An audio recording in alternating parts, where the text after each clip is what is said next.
Corel Draw के इस class में आज हम देखेंगे कि हर टूल का, जैसे हमने इससे पहले देखे थे नाम, तो अब उसका क्या यूज़ होता है। सपोज़ कीजिए हमने कोई रेक्टेंगल को ड्रॉ किया है। रेक्टेंगल ड्रॉ करने के बाद ये जो पिक टूल है, तो पिक टूल की मदद से हम उसको क्लिक कर सकते हैं। क्लिक करने के बाद उसको मूव कर सकते हैं। रोटेट करना है तो रोटेट ऐसे कर सकते हैं, या फिर उसके जो प्रॉपर्टी बार है, तो प्रॉपर्टी बार में भी देखिए यहाँ पर ये सब आ जाएगा। अब देखिए यहाँ पर जब हम कोई चीज़ को सेलेक्ट कर रहे होते हैं, तो सेलेक्ट करने के बाद में यहाँ पर प्रॉपर्टी बार उसका इनेबल हो जाता है, जिसमें से अगर रोटेशन को अगर हम यहाँ पर भी डालना चाहें तो यहाँ पर हम लिख सकते हैं ऐसे 90 डिग्री डायरेक्ट, तो डायरेक्टली वो 90 डिग्री से रोटेट हो जाएगा। और ये है परसेंटेज में स्केल फैक्टर। अगर इसको 150 कर दिया जाए स्केल फैक्टर, तो थोड़ा सा उसकी विड्थ बढ़ जाएगी स्केल फैक्टर के अंदर। और अगर स्केल फैक्टर वैसे ही रखते हैं तो देखिए यहाँ पर विड्थ दोबारा है, में भी ले सकते हैं और सेंटीमीटर में। तो जब ये पिक टूल हम लेते हैं और कोई काम चालू करने वाले होते हैं, तो पेज के लेफ़्ट साइड में कहीं पर एक मरतबा आपको क्लिक कर देना होगा। क्लिक कर देने पर देखिए यहाँ पर मिलीमीटर है, तो अगर आपको किस तरह से बनाना है, फुट में बनाना है, फीट्स ले सकते हैं आप, फिर उसके अलावा इंचेस में बना सकते हैं, पॉइंट्स में और पिक्सेल्स में, जैसे भी आपको बनाना है। अगर आप सेंटीमीटर बना रहे हैं तो सेंटीमीटर, तो यहाँ से आप उसको तय कर सकते हैं कि बहुत बड़ा बैनर बना रहे हैं तो फीट में बनाएंगे आप, और उसी तरह से मिलीमीटर, इंचेस में यहाँ पर छोटी चीज़ें बनाने के लिए आप इस्तेमाल कर सकते हैं। तो सबसे पहले तो ये यूनिट आप देख लीजिए कि आपने क्या लिया है। पेज आपका यहाँ से पोर्ट्रेट है, तो आप उसको लैंडस्केप भी कर सकते हैं। अगर आपका बैनर यानी कि लैंडस्केप वे में है, पोर्ट्रेट में कोई चीज़ बना रहे हैं, पोर्ट्रेट आप कर सकते हैं। यहाँ से A4 का साइज़ है, जो कि आपको अगर कोई दूसरा साइज़ लग रहा है, मतलब A4 साइज़ यानी कि हमारा जो रेगुलर प्रिंटिंग वाला है, तो वो साइज़ है या नहीं, यहाँ से ले सकते हैं आप। और अगर आपको और थोड़ा सा कम साइज़ चाहिए तो आप इस तरह से उसके बाद में फिर अलग अलग यहाँ से इस्तेमाल कर सकते हैं। कस्टम में भी जाकर आप उसको रिड्यूस कर सकते हैं। ये हो गए पेज साइज़ की बात। बाद में ये जो रेक्टेंगल लिया हुआ है, इस पर जब हम क्लिक करेंगे तो इसकी प्रॉपर्टी अलग हो गई। ये यहाँ पर जो था ये प्रॉपर्टी अलग है। और ये स्क्रॉलिंग है, मिसाल के तौर पे हमें जैसे स्क्रॉल करते हैं या कोई चीज़ को नीचे की तरफ लेकर आते हैं, मिसाल के तौर पे यहाँ हम कोई चीज़ लिखेंगे या फिर ये शेप पर क्लिक करेंगे। शेप को क्लिक करने के बाद जब हम एरो से डाउन करते हैं तो देखिए इतना इतना डिस्टेंस में थोड़ा सा हल्का सा हो रहा है। वो चीज़ को अगर आपको थोड़ा बढ़ाना है तो यहाँ पर से आप उसको नज ऑफसेट बढ़ा सकते हैं, यानी कि 0.1 है तो अगर हम इसको 1 कर दें 1 mm, तो अब हम क्लिक करेंगे तो इसको थोड़ा सा अच्छा खासा फ़र्क पड़ेगा। तो ये नज साइज़ यहाँ से हम ले सकते हैं, तो 0.1 हम इसको डिफ़ॉल्ट जो आता है वो रहने देंगे फ़िलहाल। तो ये सारे टूल्स कब आते हैं कि जब हम इसको ले सकते हैं। और डुप्लीकेट की अगर कोई फ़ाइल हम लेते हैं तो डुप्लीकेट का डिस्टेंस कितना आना चाहिए, तो डुप्लीकेट देखिए 5.0 mm लिखा है कि डिस्टेंस, मतलब उसी के बाजू में थोड़ा सा हटकर डुप्लीकेट वहाँ पर आ जाएगा कि डुप्लीकेट जैसे ही हम कोई ऑब्जेक्ट को बनाते हैं। लेकिन अगर आपको इसको चेंज करना है तो आप उसको बढ़ाकर चेंज भी कर सकते हैं। बाकी के यहाँ के टूल्स में हम वो चीज़ों को देखेंगे, सारे चीज़ों को। यहाँ पर जाकर भी हम, आप जैसे कि ये डुप्लीकेट है लिखा हुआ, Ctrl+D उसका शॉर्टकट है। तो डुप्लीकेट बनाने के लिए देखिए हॉरिजॉन्टल ऑफसेट और वर्टिकल में कितना डिस्टेंस रखना चाहिए, तो फिर ये ओके करके ये जो बनाएगा तो ये देखिए उसका क्या हो गया, यहाँ पर डुप्लीकेट 0.5 के mm में आ गया। इस तरह से ये डुप्लीकेट की फ़ाइल को बना सकते हैं। और अनडू डुप्लीकेट करने के बाद हम उसे अनडू भी कर सकते हैं, राइट क्लिक करके उसकी प्रॉपर्टीज़ भी आती है। तो ये वाला कौन सा था, पिक टूल, जिसकी मदद से हम सारे चीज़ों को यहाँ से हम सेलेक्ट कर सकेंगे और रोटेट कर सकेंगे, प्रॉपर्टीज़ सेलेक्ट कर सकेंगे उसकी। अगर हमारे पास में कोई शेप है तो शेप के अगर हमको विड्थ और हाइट बढ़ाना है तो यहाँ पर देखिए 44 mm जो है, अगर हमने इसकी विड्थ को कर देते हैं 80 mm, तो देखिए ये इसकी विड्थ बढ़ गई। हाइट बढ़ाना है तो हाइट बढ़ा सकते हैं, तो यहाँ पर हमने इसको 120 कर दिया, 120। उसके बाद ये एक्सिस है, X axis and Y axis, यहाँ पर 69 है। अगर हम इसको 100 कर देते हैं तो इसका एक्स एक्सिस चेंज हो गया, वाई एक्सिस मतलब जहाँ पर वो मौजूद है वाई का एक्सिस, तो इसको हम 250 कर देते हैं, तो 250 में पता नहीं वो कहाँ पर चला गया। तो इस तरह से हम एक्सेस चेंज कर सकते हैं। 200 करके देखेंगे कि कहाँ, तो थोड़ा सा ऊपर यहाँ पर आया है, तो ऊपर की सिमत में वो चला गया था। तो इस तरह से X axis and Y axis ये हो गया। उसके बाद यहाँ से हम इसको wrapping style, text flows left, text flows right, यानी टेक्स्ट कैसे आना चाहिए, बाकी चीज़ें हो सकती है। और अगर हमारे पास में सपोज़ कीजिए शेप से हम इसको कन्वर्ट टू कर्व जब हम करते हैं, कंट्रोल क्यू से उसका शॉर्टकट है। ये आपको समझने के लिए कि रोटेट हुआ या नहीं, इसको हम कर रहे हैं। अभी हम शेप पर क्लिक करेंगे और इसे हम क्या कहेंगे, मिरर हॉरिजॉन्टली और मिरर वर्टिकली। तो मिरर हॉरिजॉन्टली हम कर सकते हैं और मिरर वर्टिकली हम कर सकते हैं। तो इस तरह से मिरर हो जाएंगे ऑब्जेक्ट। अगर आपको मिरर वर्टिकली यहाँ से करना है तो ये वर्टिकली, तो हॉरिजॉन्टल के लिए ये वाला और वर्टिकल करने के लिए ये वाला इस्तेमाल हम करेंगे। तो ये क्या हो गया कि इसको हम चेंज कर सकते हैं डायरेक्टली। अब यहाँ से शेप के जो भी, अगर हमारे पास कोई अगर एक शेप है, सपोज़ कीजिए हमारे पास एक लाइन है, या फिर हम लाइन ड्रॉ करते हैं।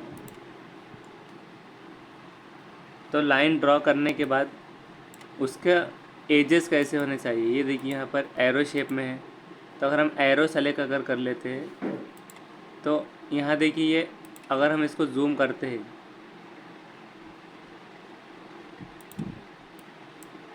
तो यहाँ पर ऐसे एरो बन जाएगा। तो ये इसकी प्रॉपर्टीज़ पर्टिकुलरली हर एक की अलग रहेंगी। इसे हम यहाँ से चेंज कर सकते हैं एरोस, और उसको आउटलाइन का जितनी आउटलाइन विड्थ बढ़ाना है यहाँ से हम बढ़ा सकते हैं।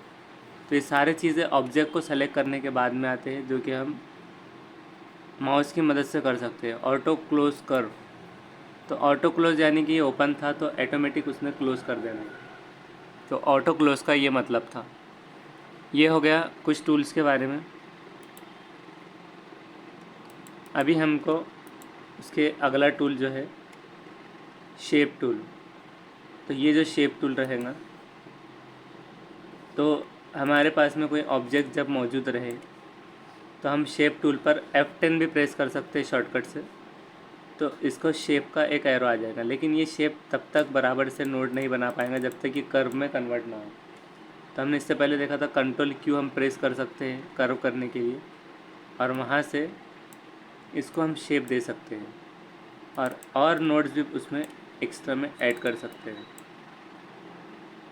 इस तरह से हम शेप्स बना सकते हैं शेप टूल की मदद से। जब ये शेप टूल होता है तो यहाँ पर पूछता है कि रेक्टेंगुलर वे में बनाना है ये फ्री हैंड जब हम इसे कर देते हैं तो फ्री हैंड की मदद से भी ये ऑप्शन आते हैं जिसमें नोड्स को ऐड करना अगर हो। तो देखिए यहाँ पर एक नोड यहाँ पर ऐड हुआ, प्लस पे क्लिक करने के बाद माइनस करते हैं तो एक नोड निकल गया। कंट्रोल Z हम करेंगे। अब ये जो टूल है ब्रेक कर्व को ब्रेक कर दो, तो यहाँ पर देखिए 2 पॉइंट आ गए। तो ये कर्व के तौर पर इस तरह से हम कर्व बना ले सकेंगे। तो ये क्या हो गया, ब्रेक कर्व। उसी तरह से यहाँ पर है कन्वर्ट कर्व टू लाइन। हमने कन्वर्ट टू कर्व किया था कंट्रोल क्यू से, लेकिन अब लाइन में कन्वर्ट करना है तो लाइन ये बन जाएगी। अब लाइन में बनाने पर अब कर्व देखिए हट गया, अब ये लाइन के वे में ही चलेगा। और अगर फिर से उसको लाइन टू कर्व करना है तो लाइन टू कर्व कर दीजिए। अगर आपको मेक नोड स्मूथ बना देना है नोड को, तो देखिए स्मूथ बन गया। आप इसको यहाँ से भी घुमा सकते हैं, यहाँ से भी। तो ये क्या हो गया था, मेक नोड स्मूथ। उसी तरह से मेक नोड सिमिट्रिकल एक ऑप्शन यहाँ पर मौजूद है। सिमिट्रिकल यानी कि क्या हो जाएगा कि मेक नोड सिमिट्रिकल। कि पहले हमारे पास में कैसे था कि एक नोड है, सपोज़ यहाँ पर हम एक नोड लेते हैं,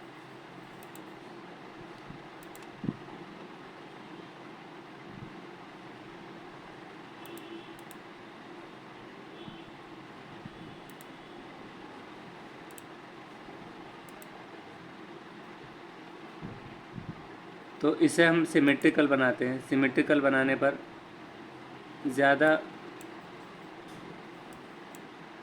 कुछ नहीं, मतलब उसी तरह से सिमेट्रिकल इस तरह से हो जाएगा। देखिए कि डायरेक्टली हम उसे कर्व के तौर पे भी कर पा रहे हैं और अलग से एडजस्ट कर पा रहे हैं, बाकी दूसरे नोट्स को नहीं कर पा रहे हैं वैसे। तो इस सिमेट्रिकल का यूज़ रहेगा। दूसरा टूल उसके बाद में है यहाँ से reverse curve direction for selected substances.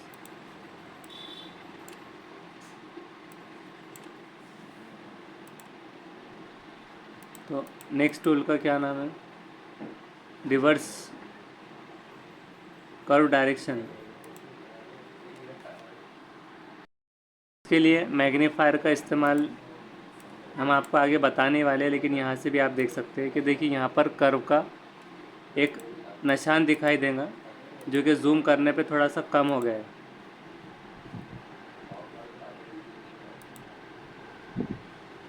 तो दूर से अगर आप जब भी नोटिस करें तो देखिए कर्व ये ऊपर की तरफ है, अप साइड में। अब देखिए कर्व के डायरेक्शन, मतलब ये कर्व का डायरेक्शन अभी ऐसे था, अब कर्व को रिवर्स कर देने पे देखिए ऊपर ही सिम्थ में कर्व का डायरेक्शन आ गया। तो reverse curve direction for selected सब पाथ इस तरह से।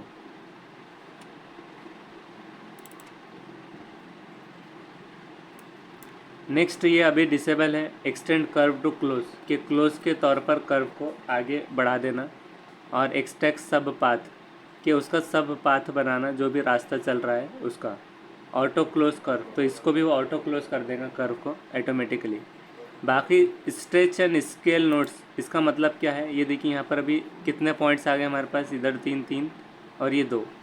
स्ट्रेच कर सकते हैं हम उसको, स्ट्रेचिंग ऑफ कर्व्स। यहाँ पर उसका मतलब क्या है, डायरेक्टली इसको कंट्रोल Z एक मरतबा फिर करते हैं stretching,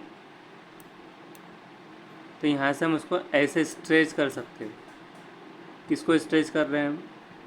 stretch and scale notes के नोट्स जो होते हैं हमारे पास, तो नोट्स को स्ट्रेच करने के लिए ये इस्तेमाल होगा। अब देखिए यहाँ पर आ गया हो, तो ये नोट जो रहेगा हमारे पास, तो नोट्स को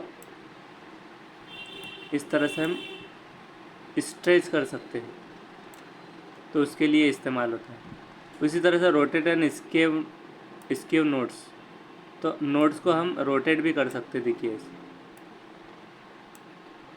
इस वे में हम उसको रोटेट कर सकेंगे। Rotate and skew notes. Align notes, तो अलाइनमेंट कर सकते हैं नोट्स का। फिर उसी तरह से रिफ्लेक्ट नोट्स हॉरिजॉन्टली वर्टिकली, जब भी आ जाते हैं बाद में, तो आप इसकी मदद से ये भी इस्तेमाल कर सकते हैं शेप्स के अंडर में। आपको बस कंट्रोल Q करना होगा, रिड्यूस नोट्स। तो इस तरह से शेप्स के हो गए इस्तेमाल, रेक्टेंगुलर या फ्री हैंड। उसी तरह से स्मज ब्रश जो है, स्मज ब्रश, आज हम ये शेप का पूरा कंप्लीट कर लेंगे। तो स्मज ब्रश में अभी जब भी हम इसमें ऐसे टर्म इस्तेमाल करते, तो देखिए ये जो सही लाइन जा रही होती है स्ट्रेट, तो उसको थोड़ा सा इस तरह से ऊपर नीचे कर देता है। तो इसके लिए इस्तेमाल कर सकते हैं। और कितना करना है, अब देखिए यहाँ पर 1 था, अगर हम इसको 5 कर देते हैं तो 5 में ये थोड़ा बड़े पैमाने पर हम इसको कर्व कर सकेंगे इस तरह से। तो ये ऐसे में हम पूरा बना सकेंगे। उसी तरह से यहाँ पर देखिए क्या है, add dry out to the effect, dry out करना है उसको इफ़ेक्ट्स। तो अब ड्राई आउट इफ़ेक्ट्स ऐसे हम बना सकते हैं, मतलब कोई अगर आप डायग्राम बना रहे हैं या फिर फिज़िक्स का आपको कोई टेंशन वगैरह बनाना है, सर्किट्स बनाना है, तो उसके लिए आप इस्तेमाल कर सकते हैं। अभी 0 था, तो 0 के अंदर भी फिर से उसी तरह से आप ये बना सकते हैं। फिर ये 45 डिग्री जो है, enter a fix value for tilting setting, tilt करने के लिए। अब यहाँ पर 90 डिग्री अगर हम कर देते हैं, तो 90 डिग्री से ऐसे कर्व ये हो जाएगा। फिर उसी तरह से यहाँ पर 50 करते हैं। तो ये वाला क्या था, ये है enter a fix value for bearing setting, कि बियरिंग सेटिंग कितनी होनी चाहिए। तो ऐसे ये सारा यहाँ से हम स्मज ब्रश की मदद से बना सकेंगे। उसी तरह से अब है रफन ब्रश। रफन ब्रश में देखिए ये सेक्टर, जैसे कि हमने कहा था अभी फिज़िक्स के लिए, जैसे कि कोई इलेक्ट्रॉनिक सर्किट वगैरह का बनाना है तो उसमें हम डायरेक्टली रफन ब्रश का इस्तेमाल कर सकते हैं। अब इसमें भी सेम है कि अगर आप रफन ब्रश का अगर को बढ़ा देते हैं तो ये थोड़ा बड़े वे में यहाँ पर आ जाएगा। बाकी सारी चीज़ें उसमें सेम रहेंगी कि रोटेट का डिग्री, फिर उसी तरह से पेन का लेवल। तो ये रफन ब्रश का काम था। ट्रांसफॉर्म का टूल जो होता है ये बहुत ट्रांसफॉर्म करने का टूल कारआमद होता है। ट्रांसफॉर्म टूल में सपोज़ कीजिए पहले आपको पिक करना होगा आपका ऑब्जेक्ट, फिर ट्रांसफॉर्म टूल को लेना है। ट्रांसफॉर्म टूल से हम ऐसे उसको घुमा सकते हैं कि कोई भी ऑब्जेक्ट को आप ऐसे डिग्रीज़ में घुमाकर रोटेट कर सकेंगे। और फ्री एंगल रिफ्लेक्शन टूल जो है, एंगल का रिफ्लेक्शन, तो रिफ्लेक्शन देने के लिए इस्तेमाल होगा।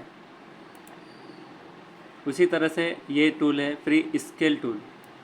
फ्री स्केल टूल मतलब स्केलिंग बढ़ाने कम करने के लिए इस्तेमाल होगा। वहीं पर फ्री स्क्यू टूल जो है, तो स्क्यू टूल की मदद से ऐसे हम उसको स्क्यू कर सकते हैं। और साथ ही साथ उसका एक्सिस जैसे हमने शेप का बताया था, और विड्थ और हाइट ये सेम रहेंगी। और रोटेट का डिग्री यहाँ से भी हम लिख सकते हैं। और यहाँ पर अप्लाई टू डुप्लीकेट्स की, उसके डुप्लीकेट को भी वो अप्लाई कर सकते हैं अगर हमने इसका डुप्लीकेट क्रिएट किया हो। सपोज़ कीजिए यहाँ पर हमने इसको सेलेक्ट किया, इसका डुप्लीकेट बनाया है। तो डुप्लीकेट इस्तेमाल करने के बाद अब जो ओरिजिनल वन रहेगा तो हम ओरिजिनल पे क्लिक करेंगे।